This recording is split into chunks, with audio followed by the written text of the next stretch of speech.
Radio City presents Crime and City. இந்த கதையில் வரும் சம்பவங்கள் அனைத்தும் கற்பனையே.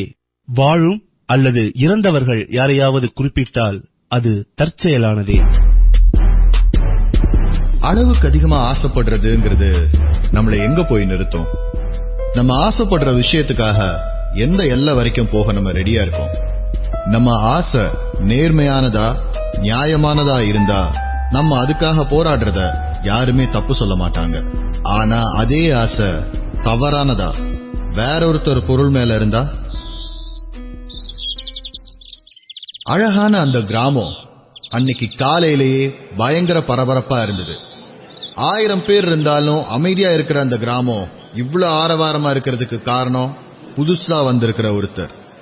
அந்த ஊர்ல யாருக்குமே யாருன்னு தெரியாத ஒருத்தர், யாருக்குமே சம்பந்தம் இல்லாத ஒருத்தர், அதை விட முக்கியமான விஷயம் உயிர் இல்லாத ஒருத்தர். அந்த சின்ன கிராமமே அல்லோல கல்லோலப்பட்டு இருக்கு. போலீஸ் வேன், ஆம்புலன்ஸ், விசாரணை அப்படின்னு அந்த ஊரே பரபரப்பா இருக்கிற நேரத்துல இன்ஸ்பெக்டர் அவருடைய விசாரணையை ஆரம்பிச்சிருந்தாரு. யார் முதல்ல பார்த்தது? சார், நாய் குலைச்சுனே இருந்தது சார். அது கேட்டுதான் இந்த பக்கம் வந்தேன் சார். அப்பதான் இதை பார்த்தேன் சார். அந்த டெட் பாடி இருந்த இடத்த சுத்தி பாக்குறாரு இன்ஸ்பெக்டர். காலையில ஃப்ரெஷ்ஷா பெஞ்சிருந்த மழையால அந்த இடம் கொஞ்சம் ஈரமா இருந்தது. செப்டம்பர் மாசத்துக்கே உரித்தான ஒரு மெலிசான ஈரப்பதம் காத்துல இருந்தது. டெட் பாடியை இன்ஸ்பெக்டர் சுத்தி வரும்போதுதான் ரியலைஸ் பண்றாரு, டெட் பாடி இருந்த இடத்துல இருந்து ஒரு 20 மீட்டர் தள்ளி 4 ஷூவோட மார்க்ஸ் இருக்குது. 4 வித்தியாசமான ஜோடி ஷூக்கள். போட்டோகிராஃபரை கூப்பிட்டு அந்த ஷூ காலோட தடயத்தை போட்டோ எடுத்து வைக்க சொல்றாரு. போலீஸோட வேலை வேகமா நடந்துட்டு இருக்கு. யோ, டாக் வந்துருச்சா? அப்புறம் பிங்கர் பிரிண்ட்ஸ் ஏதாவது பாக்கி இருக்கா பாருங்க சார். மழை பெஞ்சனால பிங்கர் பிரிண்ட்ல அலைஞ்சிடலாம் ஜேம்ஸ் சொல்றாரு சார். ஏதாவது இருக்கான்னு பாக்க சொல்லியா? அங்க வந்த மோப்பனாய் பாடியில இருந்து ஆரம்பிச்சு மெயின் ரோடு வரைக்கும் ஓடி ஒரு 40 மீட்டர்ல நின்றுச்சு. அதுக்கப்புறம் இங்கேயும் போல இறந்து போன மனிதருடைய ஷர்ட் பாக்கெட்லயோ பேண்ட் பாக்கெட்லயோ பர்ஸோ ஐடி கார்டோ எந்த அடையாளமும் இல்ல. சம்பவ இடத்தை சுத்தி போலீஸ் சீல் பண்ணி அந்த இடத்துல இருந்து சேகரிக்க வேண்டிய தடயங்கள் எல்லாத்தையும் சேகரிச்சதுக்கு அப்புறம் விசாரணையை முடிச்சுட்டு பாடிய ஜிஹெச்சுக்கு கொண்டு போறாங்க. ஜிஹெச்ல பிரேத பரிசோதனை முடிஞ்சதுக்கு அப்புறம் டாக்டர் சொல்லியிருந்த விஷயம், இறந்து போன நபருக்கு 24 இருந்து 27 வயசுக்குள்ள இருக்கணும். இறப்புக்கான காரணம்னு சொல்றது விஷம் அவர் உடம்புல இருக்கு. இவர் இறந்து 2 நாள் ஆயிருக்குது. இறந்தவருடைய உடம்புல இருக்கிற விஷம் இந்தியாவுல லீகலி எங்கேயுமே கிடைக்காது. இல்லீகலா தான் இதை வாங்க முடியும். அவ்வளோ ஈஸியா எல்லாருக்கும் கிடைக்கக்கூடிய ஒரு விஷம் இல்ல இது. உடம்புல இறப்புக்கு முன்னாடி போராடினதுக்கான அறிகுறி எதுவுமே இல்ல. சோ விஷம் அவருக்கு தெரியாம கொடுக்கப்பட்டிருக்கணும் அல்லது அவருக்கு தெரிஞ்சவங்க மூலமா கொடுக்கப்பட்டிருக்கணும். இன்னும் தீவிரமான ஆராய்ச்சிக்கு அப்புறமா வலது கையில இருந்து ஊசி போடப்பட்டதுக்கான அறிகுறி தெரியுது. விஷம் ஊசி மூலமா கொடுக்கப்பட்டிருக்கு அப்படின்னா அவருக்கு தெரியாம நடந்திருக்க சான்ஸ் இல்ல. அவருக்கு தெரிஞ்சவங்க யாரோ தான் கொடுத்திருக்காங்கன்ற முடிவுக்கு போலீஸ் வராங்க. இத தவிர இந்த கேஸ்ல இறந்து போன டெட் பாடி அவங்களுக்கு சொல்ல வேண்டிய விஷயம்னு எதுவுமே இல்ல. போலீஸ்காரங்க ஊர்ல விசாரிச்ச போது ஊர்க்காரங்க யாருக்குமே இவர் யாருன்றது தெரியல, எப்படி அங்க வந்திருப்பாருன்னு தெரியல. டெட் பாடி கண்டெடுக்கப்பட்ட இடம் ஆள் நடமாட்டம் இல்லாத ஒரு இடம்ங்கறனால அந்த இடத்துக்கு கிராமத்துக்காரங்க ரெகுலரா போறதும் கிடையாது. இறந்து போன இந்த நபர் யார்? யார் இவரை கொலை பண்ணிருக்காங்க? எதுக்காக கொலை பண்ணாங்க?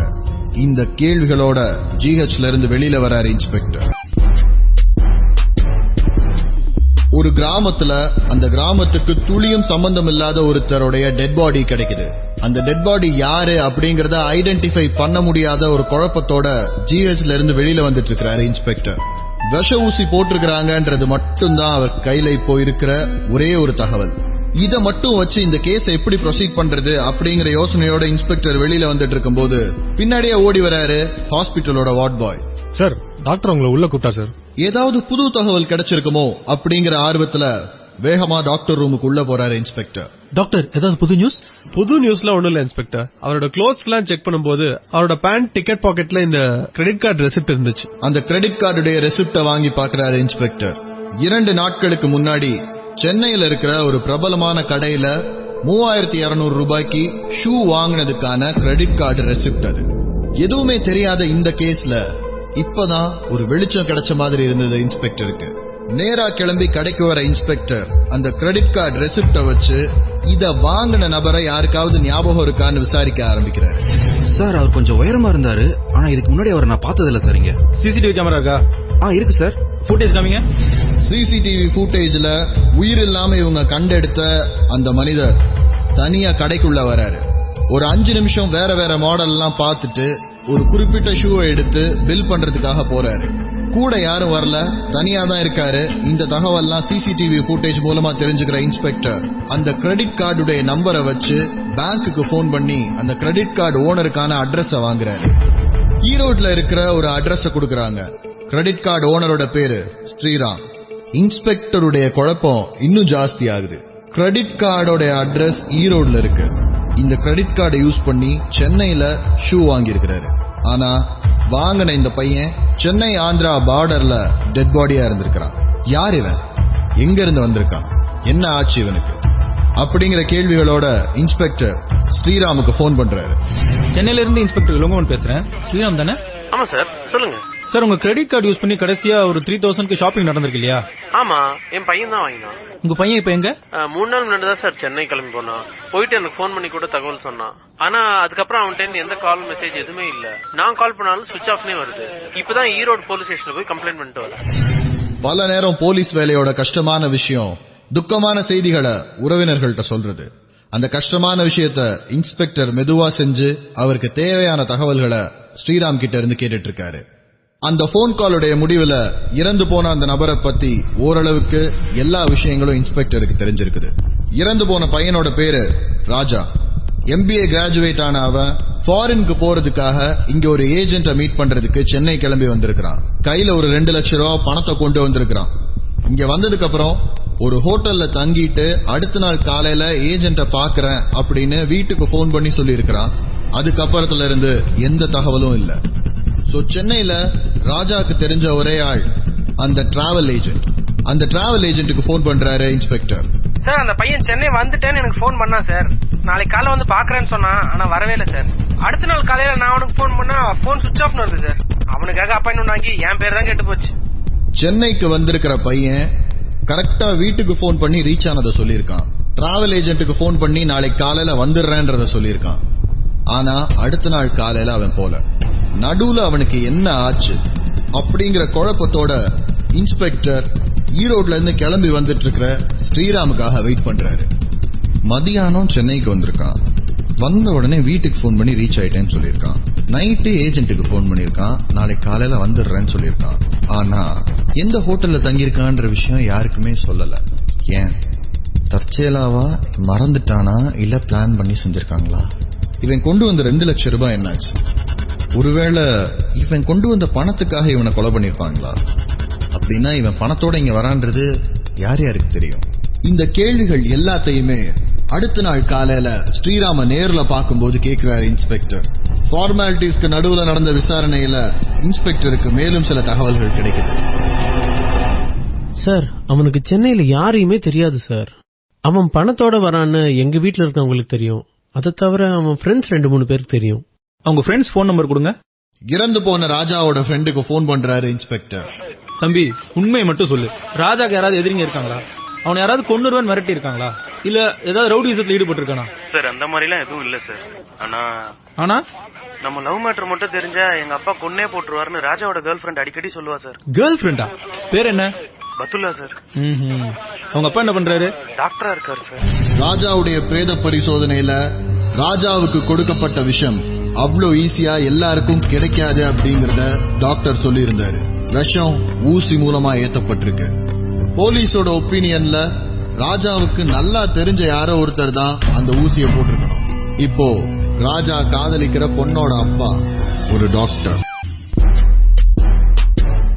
ஈரோட்ல இருந்து ஒரு டிராவல் ஏஜென்ட்ட மீட் பண்றதுக்காக சென்னைக்கு கிளம்பி வர ராஜா விஷ ஊசி போட்டு கொலை செய்யப்பட்டு எல்லா அடையாளங்களும் அழிக்கப்பட்டு ஒரு கிராமத்து எல்லையில வீசப்பட்டிருக்காரு. இந்த கேஸை இன்ஸ்பெக்டர் விசாரிக்கும் போது ராஜா காதலிச்ச பொண்ணு பத்துல்லான்னு அந்த பொண்ணுடைய அப்பா ரிஸ்வான் ஒரு டாக்டர்னு தெரிய வருது. ராஜாவுக்கு கொடுக்கப்பட்ட விஷம் எல்லாருக்கும் ஈஸியா கிடைக்கக்கூடியதில்ல. மருத்துவத்துறை சார்ந்தவங்களுக்கு மட்டுமே அதுக்கான ஆக்சஸ் இருக்கு. ஆனாலும் அதை பயன்படுத்துறது இல்லீகல் அப்படின்னு டாக்டருடைய ரிப்போர்ட் சொல்லுது. இதெல்லாத்தையும் மனசுல வச்சுக்கிட்டு டாக்டர் ரிஸ்வானுக்கு போன் பண்றாரு இன்ஸ்பெக்டர் இளங்கோ. டாக்டர் ரிஸ்வான்? ஆமா, நீங்க? சென்னையில இருந்து இன்ஸ்பெக்டர் இளங்கோன்னு பேசுறேன். என்ன விஷயம் சார்? உங்க பொண்ணு பத்துல்லா விஷயமா? ஏன் பொண்ணா சார்? என்னாச்சு அவளுக்கு? அவங்களுக்கு ஒண்ணும் இல்ல, உங்ககிட்ட சில விஷயங்கள் கேட்க வேண்டியது இருக்கு. அதான். என் பொண்ணுக்கு எந்த பிரச்சனையும் இல்ல? இல்ல சார், ஆனா உங்க பொண்ணு லவ் பண்ற பையனுக்கு. என் பொண்ணு லவ் பண்றாளா? பொண்ணு லவ் பண்ற விஷயத்த அப்பதான் அதிர்ச்சியாவும் ஆச்சரியமாவும் கேக்குறாரு டாக்டர் ரிஸ்வான். குற்றவாளியை நெருங்கிட்டோம், பிடிக்க போறோம் அப்படிங்கிற நம்பிக்கையில இருந்த இன்ஸ்பெக்டருக்கு இது பயங்கர ஏமாற்றமா இருந்தது. டாக்டர் ரிஸ்வான மேலும் விசாரிச்சதுல 2 நாட்களுக்கு முன்னாடி கொலை நடந்ததா சொல்லப்படுற நேரத்துல அவர் ஈரோட்ல ஒரு கிளினிக்ல ஆபரேஷன்ல இருந்திருக்கிறாரு. அவர் கூட அந்த ஆபரேஷன்ல இருந்த 2 டாக்டர், 3 நர்ஸ், இவங்க எல்லாரும் அதுக்கு சாட்சியம் சொல்றாங்க. சோ இத செஞ்சது டாக்டர் ரிஸ்வான் இல்ல, ஒரு காலேஜ் பையன். காலேஜ முடிச்சுட்டு 2 லட்சம் ரூபாய் பணத்தோட கிளம்பி சென்னை வந்திருக்கான். வந்த இடத்துல அவன் கொலை செய்யப்பட்டிருக்கான். அவன்கிட்ட இருந்து எல்லாமே எடுக்கப்பட்டிருக்கு. போலீஸ் அந்த உடலை கைப்பற்றும் போது அவனுடைய பாக்கெட்ல எந்த அடையாளங்களும் இல்ல. அவன் வச்சிருந்த பர்ஸ் இல்ல, கிரெடிட் கார்டு இல்ல, எதுவுமே இல்ல. எல்லாமே துடைச்செடுக்கப்பட்டிருக்கு. ஒருவேளை பணத்தை எல்லாம் கொள்ளையடிச்சிட்டு அடையாளத்தை அழிக்கிறதுக்காக இதை செஞ்சிருக்காங்களா அப்படின்னு இன்ஸ்பெக்டர் யோசிக்கும் போது, இந்த பையன் இங்க பணத்தோட வந்த விஷயங்கள் தெரிஞ்சவங்க, ஊர்ல அவனோட ஃப்ரெண்ட்ஸ், இங்க இவனோட ஏஜென்ட். ஆனா ஏஜென்ட்டும் தெரியலங்கிறாரு, ஊர்ல இருக்கவங்களும் இதுக்கு சம்பந்தம் இல்லைன்றாங்க. என்ன நடந்திருக்கோ அப்படிங்கிற குழப்பத்திலேயே இன்ஸ்பெக்டருக்கு அன்னைக்கு நாள் முழுவதும் போகுது. சாயங்காலம் போலீஸ் அகாடமியில அவருடைய ட்ரெயினரா இருந்த மாறன் சாருடைய ரிட்டையர்மெண்ட் பார்ட்டி இருக்கறனால அங்க கிளம்பி போறாரு இன்ஸ்பெக்டர். பார்ட்டியில பல விஷயங்கள் நடந்துட்டு இருந்தாலும் இன்ஸ்பெக்டர் மனசுல ராஜாவுடைய கேஸ் மட்டும்தான் ஓடிட்டு இருக்கு. யங் மேன், என்ன தனியா நின்று எல்லாரையும் குறுகுறுன்னு பாத்துட்டு இருக்க? இங்க இருக்கிறவங்க எல்லாம் போலீஸ் பா, எல்லாரையும் கிரிமினலை பாக்குற மாதிரி பாத்துட்டு இருக்க. ஐயோ சார், அப்படிலாம் இல்ல, ஒரு கேஸ் ஒண்ணு மண்டையில ஓடிக்கிட்டே இருக்கு. அதான். யூனிஃபார்ம கழட்டினாலும் உன்னை விடாம துரத்திட்டு இருக்கிற கேஸா? என்ன கேஸ் அது? கேஸினுடைய முழு விவரங்களை இன்ஸ்பெக்டர் சொல்றாரு. எல்லாத்தையும் கேட்டு முடிச்சதுக்கு அப்புறம் அவருடைய ட்ரெயினர் அவர்கிட்ட சொன்னது, இன்ட்ரெஸ்டிங். ஆனா இளங்கோ, இதுல நீ ஒரு விஷயம் கவனிக்கணும். ஊர் பேர் தெரியாத ஒரு சிட்டிக்கு நான் வரேன். அப்ப நான் எங்க தங்குவேன்னு சொல்லு. எங்க சார்? அடுத்த நாள் எனக்கு எங்க வேலை இருக்கோ அந்த ஏரியாவை சுத்தி இருக்கிற ஹோட்டல்ல தான் நான் தங்கியிருப்பேன். சோ ஒண்ணு, அந்த ஏஜென்ட் எங்க இருக்கானோ அந்த ஏரியாவை சுத்தி இருக்கிற ஏதாவது ஒரு ஹோட்டல்ல தான் அவன் தங்கி இருக்கணும். அப்படி இல்லனா அந்த ஏஜென்ட் சொல்லி இருக்கிற ஹோட்டல்ல அவன் தங்கி இருக்கணும். கரெக்ட் தானே? Correct sir. ஏன் நீங்க அந்த ஆங்கிள் யோசிக்கவே இல்ல? ட்ரெயினர் மாறன் சொன்ன தகவல் இன்ஸ்பெக்டருக்கு ஒரு புது உற்சாகத்தை கொடுத்துச்சு. உடனடியா அந்த ஏஜென்ட்டுக்கு போன் பண்றாரு. அந்த ஏஜென்ட் இருக்கிற ஏரியாவை சுத்தி இருக்கிற ஹோட்டல் லிஸ்ட எடுக்க சொல்லி கான்ஸ்டபிளுக்கு ஆர்டர் போடுறாரு. அடுத்த நாள் காலையில இறந்து போன ராஜாவோட போட்டோவை கையில் எடுத்துட்டு இன்ஸ்பெக்டரே ஒவ்வொரு லாட்ஜுக்கும் நேர்ல போறாரு. ஆனா அங்க இன்ஸ்பெக்டருக்கு காத்திருந்தது அவர் எதிர்பார்க்காதது. ஒரு புது ஊருக்கு 2 லட்சம் ரூபாய் பணத்தோட ஒரு டிராவல் ஏஜென்ட பார்க்க வர ராஜா அன்னைக்கு நைட்டு கொலை செய்யப்படுறாரு. அந்த மரணத்தை விசாரிச்சுட்டு இருக்கிறாரு இன்ஸ்பெக்டர். கொலை செய்யப்பட்ட ராஜா எந்த ஹோட்டல்ல தங்கியிருந்தான், அவன் கொண்டு வந்த பணம் என்னாச்சு, யார் அவனை கொலை பண்ணது, இந்த மாதிரி எந்த ஒரு கேள்விக்கும் விடை தெரியாம இன்ஸ்பெக்டர் முழிச்சிட்டு இருந்த போதுதான் இன்ஸ்பெக்டரோட ட்ரெயினர் மாறன் அவருக்கு ஒரு ஐடியா சொல்றாரு. அந்த ஏஜென்ட் எங்க இருக்கானோ அந்த ஏரியாவை சுத்தி இருக்கிற ஏதாவது ஒரு ஹோட்டல்ல தான் அவன் தங்கி இருக்கணும். அடுத்த நாள் காலையில இறந்து போன ராஜாவுடைய போட்டோவை எடுத்துட்டு அந்த ஏரியால இருக்கிற எல்லா ஹோட்டல்ஸ் அண்ட் லாட்ஜுக்கும் போறாரு இன்ஸ்பெக்டர். அன்னைக்கு நாள் முடியும் போது 18 ஹோட்டல் அண்ட் லாட்ஜஸ் ஏறி இறங்கி இருக்கிறாரு. எல்லா இடத்துலயும் அவருக்கு கிடைச்ச பதில், இந்த பையனை இதுக்கு முன்னாடி பார்த்ததே இல்ல, பார்த்ததா ஞாபகமே இல்லன்றதுதான். ஹோட்டல் ரிசப்ஷன்ல இருக்கிறவங்க சொன்னதை நம்பாம எல்லா ஹோட்டல்லையும் லெட்ஜர்லயும் ரெஜிஸ்டர்லயும் ராஜாங்கிற பேரு எங்கேயாவது என்ட்ரி ஆயிருக்கான்றதையும் செக் பண்றாரு இன்ஸ்பெக்டர். ஆனா எல்லா இடத்துலயும் அவருக்கு கிடைச்சது என்னமோ ஏமாற்றம் தான். ஏட்டையா, இப்ப நீங்க ஒரு ஊர் பேர் தெரியாத ஊருக்கு போறீங்கன்னு வச்சுக்கோங்களேன், என்ன பண்ணுவீங்க? சார், ஃபர்ஸ்ட் ஹோட்டல்ல ரூம் போட்டு தங்குவேன் சார். அதுக்கப்புறம் இங்க இருக்கிறவங்க கிட்ட சுத்தி பார்க்க நல்ல இடமா இருக்குதுன்னு கேட்பேன். சரி, கையில ஒரு 2 லட்சம் ரூபாய் பணம் வச்சிருக்கீங்கன்னு வச்சுக்கோங்களேன், யாருக்கிட்டயும் அதை பத்தி பேச மாட்டேன் சார். 2 லட்ச ரூபா பணத்தை வச்சுட்டு ஜாலியா எங்கேயாவது வெளில போவீங்களா என்ன? சச்சா, எங்கேயும் போக மாட்டேன், ரூம்ல தான் சார் இருப்பேன். அப்படி வெளில போறதா இருந்தா எதுக்கு போவீங்க? சாப்பிட போவேன். இந்த ஊர்ல யாருன்னு தெரிஞ்சவங்க வந்து கூப்பிட்டாங்கன்னா பார்க்க போவேன். ஏட்டையா சொன்ன பதில் இன்ஸ்பெக்டரோட மூளையில சுத்தி சுத்தி வர ஆரம்பிச்சது. ராஜா எந்த ஹோட்டல்ல தங்கி இருந்தானோ கண்டிப்பா அந்த ஹோட்டல்ல இருந்தவங்களுக்கு ராஜா இந்த ஊருக்கு புதுசுன்னு தெரிஞ்சிருக்கணும். ஏன்னா எங்க போறது, என்ன சாப்பிடுறது, இந்த மாதிரி ஏதாவது ஒரு கேள்வியை ராஜா அவங்கள்ட்ட கேட்டிருந்தா இந்த ஊருக்கு அவன் புதுசுன்றத அவங்க ஈஸியா கண்டுபிடிச்சிடலாம். என்ன காரணத்துக்காக வந்திருக்கோன்றத ராஜா சொல்லி இருந்தா அவன்கிட்ட பணம் இருக்கிற விஷயம் கூட அவங்க யூகிக்க முடியும். அந்த ஹோட்டல் எதுன்னு கண்டுபிடிச்சா ராஜா யாரோட வெளியில போனா என்ன ஆச்சு அப்படிங்கறத நம்ம கண்டுபிடிக்கலாம். ஆனா அதுக்கு ஹோட்டலை கண்டுபிடிக்கணுமே அப்படிங்கிற ஒரு யோசனையோட இன்ஸ்பெக்டர் வந்துட்டு இருந்த நேரத்துல தான் அவர் போன் அடிக்க ஆரம்பிச்சது. இளங்கோ, மாறன் பேசுறேன் சார். சொல்லுங்க சார். நேத்து நீ சொன்ன கேஸ பத்தி யோசிச்சுட்டு இருந்தேன் இளங்கோ. இத பத்தி தெரிஞ்ச சர்க்கிள்ல நான் டிஸ்கஸ் பண்ணிட்டு இருக்கும்போது எனக்கு இன்னொரு தகவலும் கிடைச்சது. 2 மாசத்துக்கு முன்னாடி கேளம்பாக்கம் டு கோவளம் ரூட்ல ஒரு டெட் பாடி கண்டுபிடிச்சிருக்காங்க. அதே மாதிரி விஷ ஊசி போட்டு கொன்னு இருக்காங்க. கேஸ் இது வரைக்கும் அன்ரிசால்வ்டாவே இருக்கு. நீ வேணா அந்த இன்ஸ்பெக்டர்கிட்ட பேசி பாரு, ஏதாவது லீடு கிடைக்குதான்னு பாப்போம். Thank you sir, thank you very much sir. Maran sir போனை வச்ச உடனே அந்த இன்ஸ்பெக்டர் நம்பரை கண்டுபிடிச்சு அவருக்கு போன் பண்றாரு இன்ஸ்பெக்டர். ஆமா சார், ஞாபகம் இருக்கு. ஆனா இன்னும் யாருன்னு கண்டுபிடிக்க முடியல.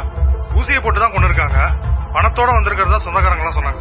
பணம் எங்க போச்சு, யாரு கொன்னா, எந்த ஹோட்டல்ல தங்கி இருந்தாரு, இந்த மாதிரி எந்த டீடைல்ஸுமே கிடைக்கல சார். 2 நாள் முன்னாடி நம்ம ஏரியால இதே மாதிரி ஒரு சம்பவம் நடந்துச்சு சார். அதான் உங்ககிட்ட கேட்கலாமேன்னு. திரும்பவுமா? அப்ப இது 3வது கொலை சார். விஷ ஊசி போட்டு கொலை செய்யப்பட்ட ராஜாவுடைய கேஸ விசாரிச்சிட்டு இருக்கிறாரு இன்ஸ்பெக்டர். அந்த கேஸ் சம்பந்தமா இதே மாதிரி கொலை செய்யப்பட்ட இன்னொரு கேஸ விசாரிச்சிட்டு இருந்த இன்ஸ்பெக்டருக்கு போன் பண்ணும்போது அந்த இன்ஸ்பெக்டர் சொன்ன தகவல் இன்ஸ்பெக்டரை இன்னும் அதிர்ச்சியாக்குச்சு. அப்ப இது 3வது கொலை சார். ராஜா மாதிரியே இன்னும் ஒருத்தர் தான் கொலை செய்யப்பட்டிருக்காருன்னு நினைச்சிட்டு இருந்த இன்ஸ்பெக்டருக்கு இதே மாதிரி இன்னும் 2 பேர் கொலை செய்யப்பட்டிருக்காங்கன்ற தகவல் ரொம்ப புதுசா இருந்தது. சார், இவங்க 3 பேருக்கு நடுவில் ஏதாவது கனெக்ஷன் இருக்கும்னு நினைக்கிறீங்களா? சார், நீங்க சொல்ற பையன் காலேஜ் ஸ்டூடெண்ட், ஈரோட்ல இருந்து வந்திருக்கான். கையில 2 லட்சம் ரூபாய் பணம் வேற வச்சிருக்கான்னு சொல்றீங்க. நான் விசாரிச்ச கேஸ்ல அந்த ஆளுக்கு எப்படியும் 30-35 வயசு இருக்கும். துபாயில இருந்து வந்திருக்காரு. அவர் முஸ்லீம். கையில 5 லட்சம் ரூபாய் பணம் வேற வச்சிருந்திருக்காரு. அடுத்த நாள் ஊருக்கு கிளம்ப வேண்டியவர் முந்தின நாள் நைட் இப்படி ஆயிப்போச்சு. நம்ம கேஸ்க்கு ஒரு 2 மாசம் முன்னாடி பாத்தீங்கன்னா திருநெல்வேலியில இருந்து வந்த ஒரு பிசினஸ் மேன் சார். அந்த ஆள் பாத்தீங்கன்னா வழக்கமா தங்குற ஹோட்டலை விட்டுட்டு வேற ஏதோ ஒரு ஹோட்டல்ல போய் தங்கிருக்கா. அப்படி ஏதோ லேடிஸ் வீக்னஸ் போல இருக்கு. கையில வேற ஒரு 6 லட்சம் ரூபாய் வச்சிருந்தா. அப்படி 2 நாள் ஆள காணும்னு சொல்லி அவங்க ஒய்ஃப் தேடி ஸ்டேஷன்ல வந்துட்டு கம்ப்ளைண்ட் கொடுத்தாங்க. அப்புறம் ஒரு 3 நாள் கழிச்சு தான் சார் நாங்க பாடியை கண்டுபிடிச்சோம். ஏரியில வீசிருந்தாங்க. ஒரு ஈரோடு, ஒரு தூத்துக்குடி, ஒரு திருநெல்வேலி, ஒரு பிசினஸ் மேனு, ஒரு ஃபாரின் ரிட்டர்னு, ஒரு ஸ்டூடெண்ட். இவங்களுக்குள்ள என்ன சார் கனெக்ஷன் இருக்க முடியும்? 3 பேருக்கும் நடுவுல எந்த கனெக்ஷனும் இல்லையா? இவங்க 3 பேர்கிட்டயும் பணம் இருந்துச்சு. 3 பேரையும் விஷ ஊசி போட்டு கொண்டு இருக்காங்க. இதை தவிர வேற என்ன சார் கனெக்ஷன் இருக்க முடியும்? ஒரு ஈரோட்ல இருந்து வர காலேஜ் பையன் கிட்ட பணம் இருக்கிற விஷயமோ, ஒரு துபாயில இருந்து திரும்ப வந்திருக்கிற தான் சொந்த ஊருக்கு போக ரெடி ஆயிட்டு இருக்கிறவர்கிட்ட பணம் இருக்கிற விஷயமோ, அல்லது திருநெல்வேலியில இருந்து பிசினஸ் விஷயமா சென்னை வந்திருக்கிற ஒருத்தர்கிட்ட பணம் இருக்கிற விஷயமோ இந்த கொலை பண்றவங்களுக்கு எப்படி தெரிஞ்சது, எதன் மூலமா தெரிஞ்சது? இந்த 3 பேருக்கு நடுவுல இதுவரைக்கும் நம்ம கண்டுபிடிக்காத ஏதோ ஒரு ஒற்றுமை இருக்கு. என்னது அது அப்படிங்கிற யோசனையோட ஸ்டேஷன்ல குறுக்கவும் நெடுக்கவும் நடந்துட்டு இருக்கிறாரு இன்ஸ்பெக்டர். 5 மாச இடைவெளியில 3 கொலைகள். ஒரு கொலையை விசாரிக்க ஆரம்பிக்கிற இன்ஸ்பெக்டருக்கு 2 மாசத்துக்கு முன்னாடி இதே சாயல்ல இன்னொருத்தர் கொலை செய்யப்பட்டது தெரிய வரும்போதே அதுல இருந்து இன்னும் 2 மாசத்துக்கு முன்னாடி இதே மாதிரி இன்னொரு கொலை நடந்திருக்கிறதும் தெரிய வருது. மொத்தம் 3 கொலைகள். 3 பேருமே பணம் வச்சிருந்திருக்கிறாங்க. 3 பேருமே விஷ ஊசி போட்டு கொலை பண்ணப்பட்டிருக்கிறாங்க. ஸ்டைல் ஒரே மாதிரி, மோட்டிவும் ஒரே மாதிரி இருக்கு. ஆனா இந்த 3 பேருக்கு நடுவுல இருக்கிற கனெக்ஷன் தெரிஞ்சாதான் யார் இதை பண்றான்றத கண்டுபிடிக்கவே முடியும்.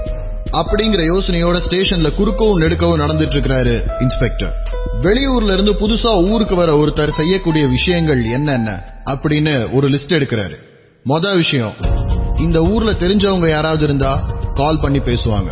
2வது விஷயம், அந்த ஏரியால இருக்கிற ஆட்டோக்காரங்கள்ட்ட இந்த இடத்துக்கு எப்படி போறதுன்னு வழி சொல்லி கேட்டிருந்தா ஒருவேளை அங்க இவங்கள்ட்ட பணம் இருக்கு, இவங்க ஊருக்கு புதுசுன்ற தகவல் தெரிஞ்சிருக்கலாம். 3வது விஷயம், ஹோட்டல்ல இருக்கிறவங்க யார்கிட்டயாவது இந்த இடத்துக்கு எப்படி போறது அப்படின்றத அவங்க பேசி இருந்தா இந்த விஷயம் தெரிஞ்சிருக்க முடியும். ஹோட்டல் என்னன்றது கண்டுபிடிக்கவே முடியல. இவங்க 3 பேரும் ஒருவேளை ஒரே ஹோட்டல்ல தங்கி இருந்தாதான் அந்த ஏரியால இருக்கிற ஆட்டோ ஸ்டாண்ட்ல இவங்க யாராவது பாத்துருக்காங்களான்றத விசாரிக்க முடியும். இந்த மாதிரி எந்த தகவலும் கிடைக்காம ரூமுக்குள்ள குறுக்கவும் நெடுக்கவும் நடந்துட்டு இருக்கிறாரு இன்ஸ்பெக்டர் இளங்கோ. எந்த ஆங்கிள் யோசிச்சாலும் 3 பேருக்கு நடுவுல சம்பந்தமே வரமாட்டேங்குது. எப்பெல்லாம் குழப்பமா இருக்கோ அப்பெல்லாம் அவர் கூப்பிடுற அவருடைய ட்ரெயினர் மாறனுக்கு போன் பண்றாரு இன்ஸ்பெக்டர். சொல்லு இளங்கோ. என்ன குழப்பம்ன்றத இன்ஸ்பெக்டர் சொல்லி முடிச்ச உடனே சில நிமிஷம் யோசனைக்கு அப்புறம் மாறன் இன்னொரு ஐடியா சொல்றாரு. வந்த பையன் ஒரு டிராவல் ஏஜென்ட மீட் பண்ண வந்திருக்கான். ரெண்டாவது வந்த பிசினஸ்மேன் ஸ்டாக் எடுக்க வந்திருக்காரு. அந்த ஸ்டாக் எடுக்க வந்த பிசினஸ்மேனுக்கும் இந்த டிராவல் ஏஜென்ட்டுக்கும் ஏதாவது கனெக்ஷன் இருக்கான்னு வெரிஃபை பண்ணு. அதுக்கப்புறம் துபாய் ரிட்டர்ன் இருக்காருல்ல, அவருக்கும் டிராவல் ஏஜென்ட்டுக்கும் ஏதாவது கனெக்ஷன் இருக்கான்னு வெரிஃபை பண்ணு. ஒருவேளை கனெக்ஷன் பாயிண்ட் அங்க கூட இருக்கலாம் அப்படின்னு ட்ரெயினர் சொல்லிட்டு வச்ச உடனே தன்னுடைய அடுத்த கட்ட விசாரணைய டிராவல் ஏஜென்ட் கிட்ட இருந்து மறுபடியும் ஆரம்பிக்கிறாரு இன்ஸ்பெக்டர். இன்ஸ்பெக்டர் இளங்கோவன் பேசுறேன். சொல்லுங்க சார். உங்களுக்கு பாபுன்னு யாரையா தெரியுமா? சார் அப்படி கேட்டா ஏன்னா ஒரு நாளைக்கு நிறைய பேரை பாக்குறோம் சார். என்னன்னு சொன்னீங்கன்னா, ஒரு 4 மாசத்துக்கு முன்னாடி துபாயில இருந்து வந்திருந்தாரு. திரும்ப துபாய் போறதுக்காக பிளான் பண்ணிருக்காரு. சார் அந்த டீடைல் மட்டும் கொஞ்சம் அனுப்பிச்சீங்கன்னா நான் என்னன்னு பாத்துட்டு உங்களுக்கு சொல்றேன் சார். சரி ஓகே. துபாய்க்கு யாரும் போகணும் அப்படின்னா நீங்க அரேஞ்ச்மெண்ட்லாம் பண்ணி தருவீங்களா? சார் அவங்க என்ன கேக்குறாங்களோ அதை நான் பண்ணி கொடுப்பேன் சார். துபாய் மட்டும் தான் பண்ணுவோம், இல்ல துபாய் பண்ண மாட்டோம் அந்த மாதிரிலாம் நம்ம எப்பயும் சொன்னதில்லை சார். பாபுவோட பாஸ்போர்ட் டீடைல்ஸ் எல்லாம் கேஸ் ரெக்கார்ட்ல இருந்து எடுக்கணும் அப்படிங்கறத இன்ஸ்பெக்டர் ஒரு மென்டல் நோட் எடுத்துட்டு இருக்கும் போதே இன்ஸ்பெக்டருக்கு ஒரு போன் அடிக்க ஆரம்பிக்குது. சார் கமிஷனர் ஆபீஸ்ல இருந்து பேசுறோம் சார். சார் நீங்க விசாரிச்சுட்டு இருக்க கேஸ் மாதிரியே இன்னைக்கு காலையில பள்ளிக்கண்ணை ஏரியால ஒரு பாடி ஒன்னு ஐடென்டிஃபை பண்ணிருக்காங்க. ஆனா ஆள் இன்னும் சாகல சார். ஹாஸ்பிடல் கொண்டு போயிருக்காங்க சார். கிரிட்டிக்கல் கேர்ல இருக்காப்ல. கமிஷனரையா உங்ககிட்ட சொல்ல சொன்னாங்க சார். 5 மாசத்துக்குள்ள 4வது ஒரு அட்டெம்ப்ட். ஆனா இந்த தடவை ஆள் இன்னும் இறக்கல. அப்போ இவருக்கும் மத்த 3 பேருக்கும் என்ன கனெக்ஷன் இருந்ததுன்றத டைரக்டா இவர்கிட்ட இருந்தே கேட்டுற முடியும் அப்படின்னு இன்ஸ்பெக்டர் ஆர்வமா அவரோட ஜீப்பை எடுக்க ஆரம்பிக்கிறாரு. அப்போ மறுபடியும் போன் அடிச்சது. இளங்கோ, இப்பதான் அன்ரிசால்வ்டு கேஸ் எல்லாத்தையும் எடுத்து பாத்துட்டு இருந்தேன். நம்ம நினைக்கிற மாதிரி 3 மர்டர் இல்ல சார். இன்னைக்கு காலையில 4வது ஒரு பாடி ஐடென்டிஃபை பண்ணிருக்காங்க. அப்ப மொத்தம் 6. ஆமா இளங்கோ, இதுக்கு முன்னாடி இதே மாதிரி 5 மர்டர் நடந்திருக்கு. 1.5 வருஷ இடைவெளியில 5 கொலைகள், கடைசியா இப்போ ஒரு கொலை முயற்சி. இந்த கொலை முயற்சியில அந்த ஆள் உயிரோட காப்பாற்றப்பட்டு இப்ப ஹாஸ்பிட்டல்ல அட்மிட் பண்ணப்பட்டிருக்கிறாரு. அந்த ஹாஸ்பிட்டலுக்கு இன்ஸ்பெக்டர் கிளம்பிட்டு இருக்கிற நேரத்துல தான் இன்னொரு இன்ஸ்பெக்டரான குணசேகரன் நம்ம இன்ஸ்பெக்டர் இளங்கோவுக்கு போன் பண்ணி சொல்லியிருக்கிறாரு மத்த 4 கொலைகளை பத்தி. இன்ஸ்பெக்டர் இளங்கோ ஆல்ரெடி ஹேண்டில் பண்ணிருந்த ராஜாவோட கேஸ், குணசேகரன் கால் பண்ணி சொன்ன 4 கேஸ், இப்போ ஹாஸ்பிட்டல்ல ஒருத்தர், மொத்தம் 6 பேர் 1.5 வருஷ இடைவெளியில. ஹாஸ்பிட்டல்ல இருக்கிறவரை மீட் பண்ணி அவர் கண்ணை முழிச்சு பேசினாதான் மத்த விவரங்கள் தெரியும். ஆனா அவர் எப்ப கண்ணு முழிப்பாருன்றது தெரியாத காரணத்தினால இன்ஸ்பெக்டர் இளங்கோ இன்ஸ்பெக்டர் குணாவை ஹாஸ்பிட்டலுக்கு வர சொல்றாரு. ஹாஸ்பிட்டலுக்கு இன்ஸ்பெக்டர் இளங்கோ வர்றதுக்கு முன்னாடியே அங்க இன்ஸ்பெக்டர் குணா வெயிட் பண்ணிட்டு இருக்காரு. பேசிட்டீங்களா குணா? நான் விசாரிச்ச வரைக்கும் டாக்டர் வந்து ஹெவி செடேஷன் கொடுத்திருக்கோம். நனவு திரும்பறதுக்கு எப்படியும் இன்னும் ஒரு 10 to 12 hours ஆகும்னு சொல்றாங்க. ஹாஸ்பிட்டல் ரிசப்ஷன்ல உட்கார்ந்து 2 பேரும் கேஸ டிஸ்கஸ் பண்ண ஆரம்பிக்கிறாங்க. 2 பிசினஸ்மேன், ஒரு டாக்டர், ஒரு ஃபாரின் ரிட்டர்ன், ஒரு காலேஜ் ஸ்டூடெண்ட். இப்ப இந்த ஹாஸ்பிட்டல் அட்மிட் பண்ணப்பட்டிருக்கிறவர் கண்ணை திறந்தாதான் இவர் என்ன பண்ணிட்டு இருக்கிறாரு, யாரு, இந்த விவரங்கள் எல்லாமே தெரிய வரும். எங்கேயுமே சம்பந்தம் இல்லாத ஆளுங்க. தமிழ்நாட்டுடைய வேற வேற மூலைகள்ல இருந்து சென்னைக்கு வேற வேற விஷயத்துக்காக வந்திருக்கிறவங்க. இவங்க எல்லாருக்கும் நடுவுல இருக்கிற ஒரே ஒரு ஒற்றுமை, இவங்க கையில பணம் இருந்திருக்குது. தனியா சென்னை வந்திருக்கிறாங்க. முதல் கொலை நடந்தது 1.5 வருஷத்துக்கு முன்னாடி. சென்னை ஆந்திரா பார்டர்ல இருக்கிற ஒரு கிராமத்துல பாடியை கண்டெடுத்திருக்கிறாங்க. முதல்ல கொலை செய்யப்பட்டவர் ஒரு டாக்டர். கார் வாங்குறதுக்காக ஹாட் கேஷ கையில வச்சிருந்தவர் அடுத்த நாள் காலையில பிணமா கண்டெடுக்கப்பட்டிருக்காரு. 2வதா கொலை செய்யப்பட்டவர் ஒரு பிசினஸ்மேன். கரூர்ல இருந்து பிசினஸ் விஷயமா சென்னைக்கு வந்திருந்த அவரு ஏடிஎம்ல இருந்து பணத்தை வித்ட்ரா பண்ணிருக்கிறாரு. வித்ட்ரா பண்ணப்பட்ட பணத்தோட அடுத்த நாள் அவர் காணாம போயிருந்திருக்கிறாரு. 3 நாள் கழிச்சு கொட்டிவாக்கம் பீச் ஏரியால பாடி கண்டெடுக்கப்பட்டிருக்கு. 5 கொலைகளுக்கும் நடுவுல ஒரு சீரான இடைவெளின்னு எதுவுமே கிடையாது.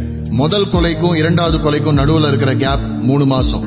2வது கொலைக்கும் 3வது கொலைக்கும் நடுவுல இருக்கிற கேப் 6 மாசம். 3வது கொலைக்கும் 4வது கொலைக்கும் நடுவுல இருக்கிற கேப் 2 மாசம். 4வது கொலைக்கும் 5வது கொலைக்கும் நடுவுல 2 மாசம். 5வது கொலைக்கும் 6வது அட்டெம்ப்டுக்கும் நடுவுல இருக்கிற கேப் 1 மாசம். கொலை பண்ணவங்க யாரா இருந்தாலும் அவங்க பண்றத ரொம்ப தெளிவா பண்ணிருக்காங்க. இறந்து போனவங்களுடைய உடம்புல அவங்க யாருன்றத கண்டுபிடிக்கிறதுக்கான எந்த தடயமும் இல்ல.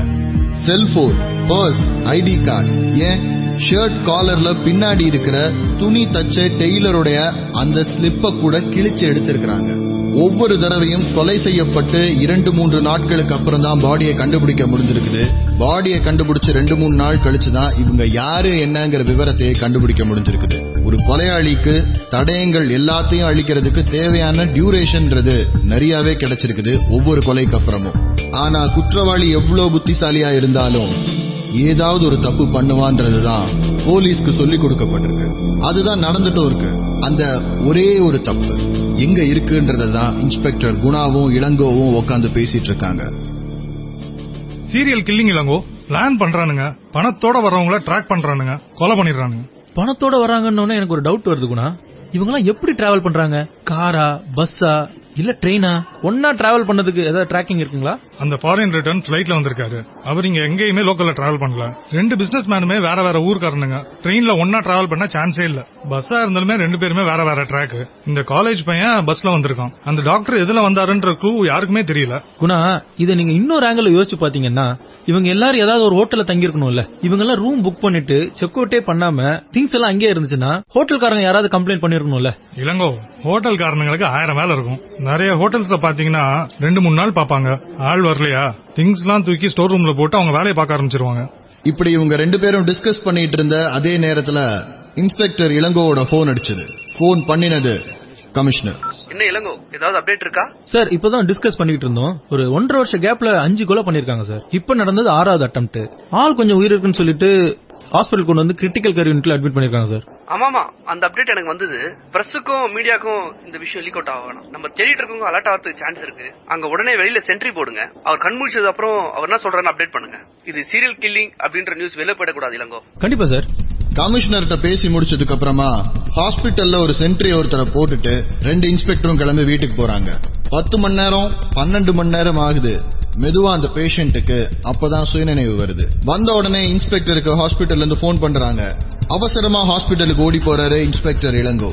அங்க போய் அந்த பேஷண்ட்டை பார்த்த உடனே அந்த பேஷண்ட் கேட்ட கேள்வி இன்ஸ்பெக்டரை இன்னும் அதிர்ச்சி ஆக்குச்சு.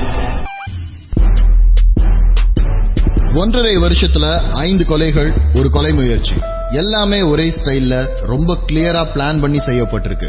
போலீஸ்க்கு எந்த க்ளூவும் இல்ல, யாரு என்னன்றத பத்தி எந்த ஐடியாவும் இல்ல.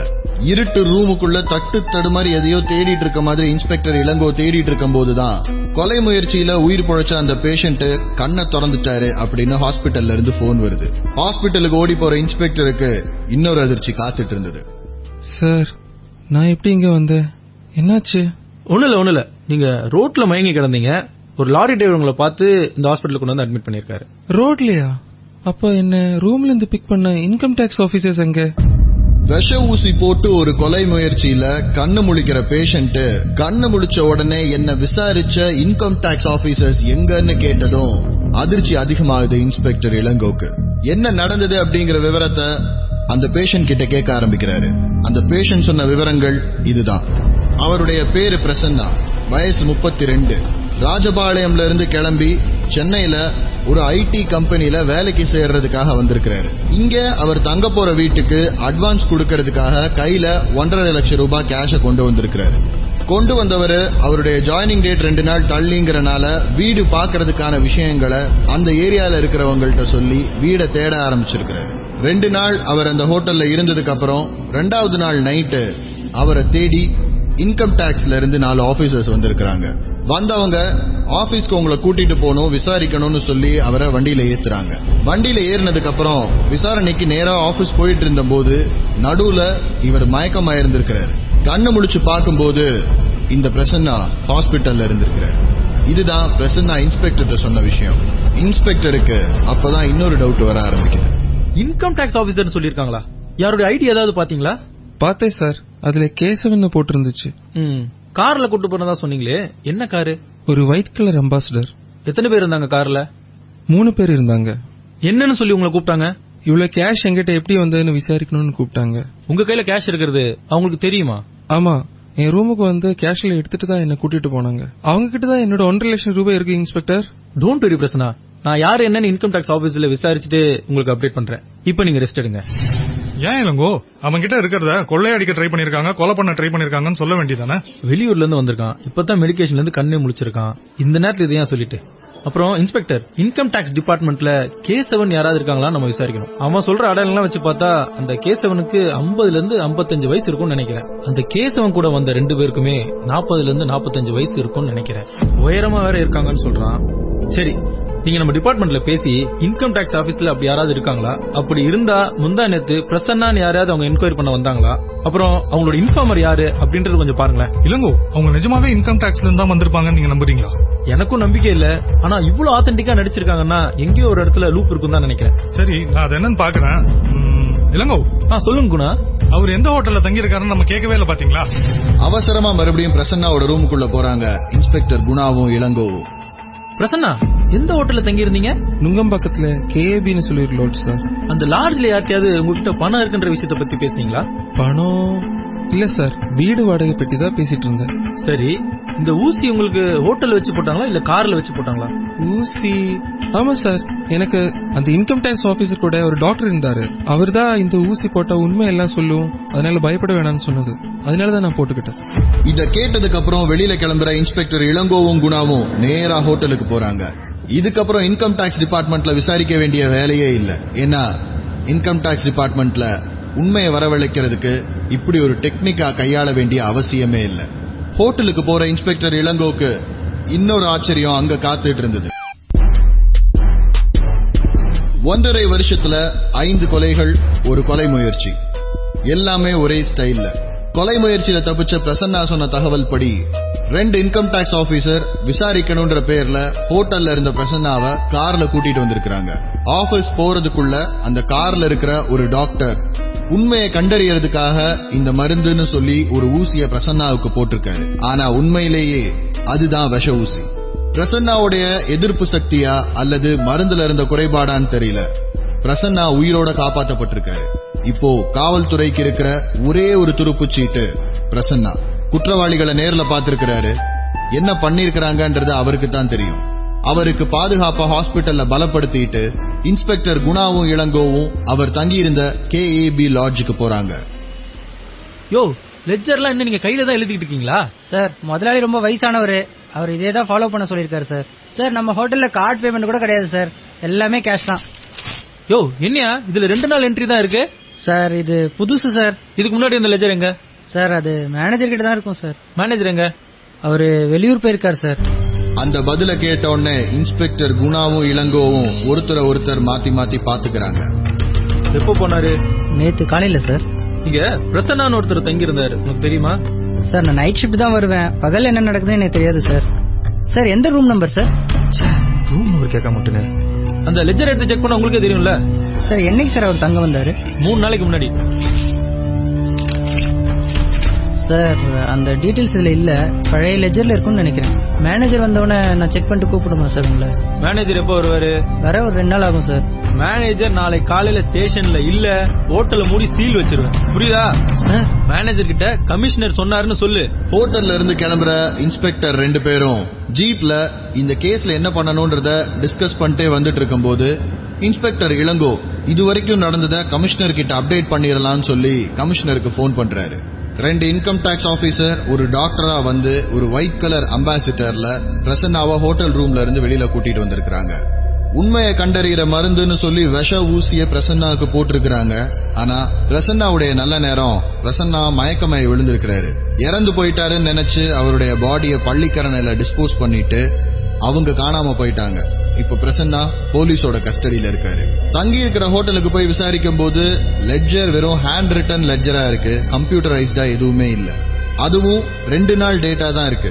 இதுக்கு முன்னாடி இருந்த தகவல் எதுவுமே இல்லாதனால நாளைக்கு காலையில ஹோட்டல் மேனேஜரை ஸ்டேஷனுக்கு வர சொல்லிட்டு வந்திருக்கிறாரு இன்ஸ்பெக்டர். இந்த தகவல்லாம் கமிஷனர்கிட்ட சொல்லி முடிக்கும் போது குணாவுடைய போன் அலற ஆரம்பிச்சது. ஹலோ, யோ என்னையா சொல்ற?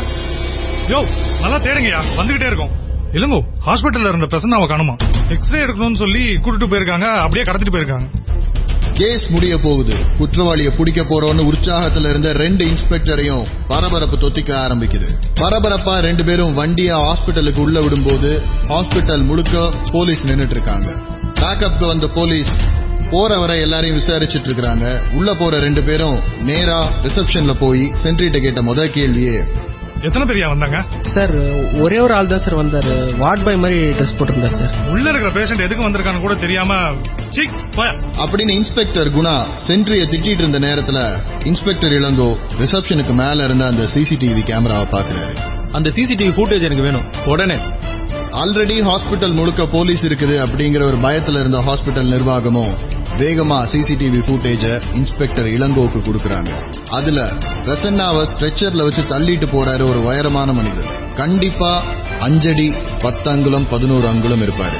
வயசு 40ல இருந்து 42க்குள்ள இருக்கும். வெளியில போற ஸ்ட்ரெச்சர் ஒரு ஆம்புலன்ஸ்ல ஏத்தப்படுது. இந்த ஆம்புலன்ஸ் நம்ம நோட் பண்ணி 10 கிலோமீட்டர் சுத்தி இருக்க எல்லா பெட்ரோல் வண்டி உடனே அனுப்புங்க. இந்த ஆம்புலன்ஸ் எங்க பார்த்தாலும் உடனே நம்ம கால் பண்ண சொல்லுங்க. எல்லா போலீஸ் ஸ்டேஷன் இந்த இன்ஃபர்மேஷன் உடனே பாஸ் பண்ணுங்க. பரபரப்பான உத்தரவுகளை கொடுத்துட்டு இருந்த இன்ஸ்பெக்டர் இளங்கோ கமிஷனர் கிட்ட நடந்ததை சொல்றாரு. சிசிடிவி ஃபுட்டேஜ்ல இருக்கிற அந்த மனிதனுடைய போட்டோவை எடுத்து அத எல்லா போலீஸ் ஸ்டேஷனுக்கும் உடனே ஃபேக்ஸ் பண்றாங்க. போலீஸ் ஸ்டேஷனுக்கு ஃபேக்ஸ் பண்ணி முடிச்சதுக்கு அப்புறமா சுத்தி இருக்கிற டோல்கேட்ஸ் எல்லாத்துக்குமே இந்த தகவலை வாட்ஸ்அப்பும் ஃபேக்ஸும் பண்ண சொல்றாரு கமிஷனர். எல்லா வேலையும் நடந்துட்டு இருக்கும் போது பூந்தமல்லியில இருந்த பெட்ரோல் வண்டியில இருந்து இன்ஸ்பெக்டருக்கு போன் வந்தது. சார் நீங்க சொன்ன ஆம்புலன்ஸ் இங்க தான் சார் இருக்கு. ஆனா பக்கத்துல இங்க யாருமே இல்ல சார். எக்ஸாக்ட் இடம் எங்க சார்? பூந்தமல்லியில இருந்து ஒரு 6 கிலோமீட்டர் தள்ளி மெயின் ரோட்ல இருந்து இறங்கி சர்வீஸ் ரோட்ல நிப்பாட்டிருக்காங்க. வண்டி இப்பதான் நிப்பாட்டிருக்காங்க போல சார். வண்டி ரொம்ப சூடா இருக்கு. சரி இன்ஸ்பெக்டர், அந்த ஏரியா சுத்தி ஆள் நடமாட்டம் வேற ஏதாவது இருக்கான்னு பாத்துட்டு எனக்கு அப்டேட் பண்ணுங்க. Okay sir. 5 கொலை ஒரு கொலை முயற்சிக்கான முக்கியமான ஆதாரமா இருந்த பிரசன்னா இப்போ கையில இல்ல. பிரசன்னாவை ஒரு ஆம்புலன்ஸ்ல ஏத்திருக்காங்க. அந்த ஆம்புலன்ஸை கண்டுபிடிச்சா பிரசன்னாவை கண்டுபிடிச்சிடலான்னு இன்ஸ்பெக்டருக்கு இருந்த ஒரே ஒரு நம்பிக்கையும் இப்ப வந்த தகவல் மூலமா உடஞ்சு போச்சு.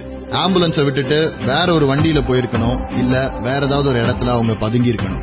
கைப்பிடிக்குள்ள இருந்த குற்றவாளி மெதுமெதுவா நழுவி போற மாதிரி இருந்தது இன்ஸ்பெக்டர் இளங்கோவுக்கும் குணாவுக்கும். ஆனா போலீஸ் ஸ்கூல்ல அவங்களுக்கு சொல்லிக் கொடுத்த ஒரு விஷயம் மறுபடியும் உண்மையாச்சு. குற்றவாளி எவ்வளவு புத்திசாலியா இருந்தாலும் அந்த ஒரு தப்ப பண்ணியே தீர்வான்றத மறுபடியும் ப்ரூவ் பண்ணா குற்றவாளி. போரூர் டோல்கேட்ல இருந்து போன் வந்தது இன்ஸ்பெக்டர் இளங்கோவுக்கு. சார் நீங்க அமிச்ச போட்டோ இப்பதான் சார் பார்த்தேன். சார் அவன் இப்பதான் சார் நம்ம டோல் தாண்டி போறான். காரை நிப்பாட்டிருக்க வேண்டியதானே சார்? அவன் கிராஸ் பண்ண பிறகு சார் நம்ம போட்டோ பார்த்தேன். அப்புறம் எப்படி உனக்கு ஃபேஸ் ஞாபகம் இருக்கு? சார் 100 ரூபாய் கொடுத்தாங்க. டோக்கனும் சொல்றீங்க கொடுக்கறதுக்குள்ள வேகமா வண்டி எடுத்துட்டு போயிட்டாங்க சார். வண்டி எந்த பக்கம் போச்சு? தாமரை சைடு சார். ஒரே ஒரு கொலையை விசாரிக்க ஆரம்பிக்கிற இன்ஸ்பெக்டர் இளங்கோவுக்கு இந்த கொலை ஒரு சாதாரண மனுஷன் தனிப்பட்ட முறையில செஞ்ச கொலை இல்லன்றது தெரிய வருது. அடுக்கடுக்கா ஒரே ஸ்டைல்ல 1.5 வருஷத்துக்குள்ள 5 கொலைகள். இத அவங்க விசாரிச்சுட்டு இருக்கும் போதே 6ஆவதா ஒரு கொலையை பண்ண முயற்சி பண்ணிருக்காங்க. அந்த கொலையில இருந்து தப்பிச்ச பிரசன்னாங்கிற பேஷண்ட ஹாஸ்பிட்டல்ல அட்மிட் பண்ணிட்டு இந்த 5 பேருக்கும் காமன் பாயிண்டா இருக்கக்கூடிய விஷயம் என்ன அப்படிங்கறத ஆராய்ச்சி பண்ணிட்டு இருக்காங்க.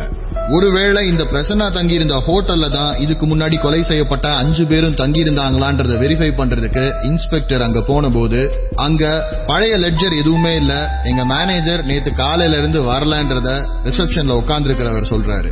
மேனேஜர் நாளைக்கு காலையில ஸ்டேஷனுக்கு வந்தே ஆகணும் அப்படின்னு சொல்லிட்டு இன்ஸ்பெக்டர் திரும்ப வரும்போது ஹாஸ்பிட்டல்ல போலீஸ் பாதுகாப்புல இருந்த பிரசன்னாவை யாரோ கடத்துறாங்க. ஹாஸ்பிட்டல்ல இருக்கிற சிசிடிவி ஃபுட்டேஜ வச்சு கடத்தின நபருடைய போட்டோவை எல்லா டோல்கேட்ஸுக்கும் எல்லா போலீஸ் பெட்ரோல் வண்டிக்கும் போலீஸ் அனுப்பி வச்சதுக்கு அப்புறமா போரூர் டோல்கேட்ல இருந்து போன் வருது.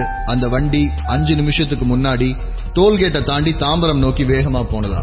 அடுத்த 45 நிமிஷத்துக்கு இன்னும் பல பெட்ரோல் வண்டிகள் அலர்ட் ஆகுது.